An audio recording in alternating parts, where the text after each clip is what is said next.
Sa bodega! Gumising kayo! Ang palay! Wala na talaga. Wala na tayong maani. Paano na ang utang natin sa Tatay, hihinto na po mo. Kuya, paano na ang pag-aaral mo? Kailangan kong tumigil para makatulong sa atin. Wala na talaga. Lahat ng palay natin nasunog.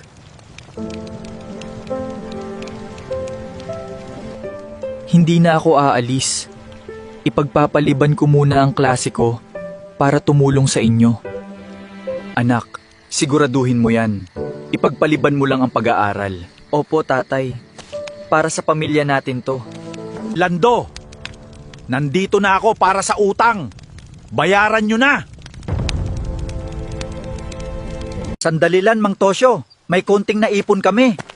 Bilisan mo. Matanda na ako. Is-1,000, 2, 5 lang ang mayroon tayo.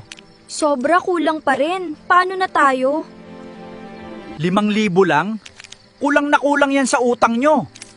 Yan na po ang lahat namin. Kulang pa rin. Sobrang kulang. May konti pa akong naiipon sa trabaho ko, tatay. Dadagdagan ko pa. Kung naibenta lang sana natin agad ang palay, hindi sana tayo nagkakaganito. Kung wala kayong pera, ano ang ibabayad nyo sa akin? Hintat muna po, naghahanap pa kami.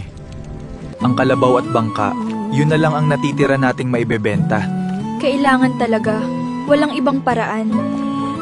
Kailangan nating ibenta para makabayad. Huwag po sana ibenta ang kalabaw. Kaibigan ko yun. Walang ibang choice, anak. Mahirap din para sa akin. Ilang taon ko rin kasama ang kalabaw sa bukid. Pero kailangan na natin itong bitawan. Ron, sa ngayon magtiis muna tayo. Pero pinapangako ko sa inyo, iaahon ko kayo sa hirap.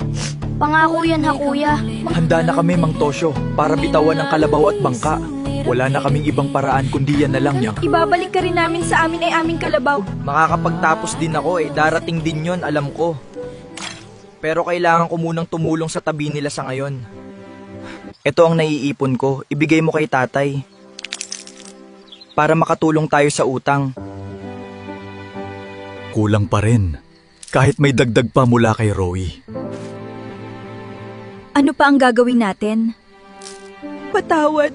Kailangan ka naming pakawalan. Pangako, babawiin din namin kayo balang araw. Sige, tatanggapin ko na to. Pero may utang pa rin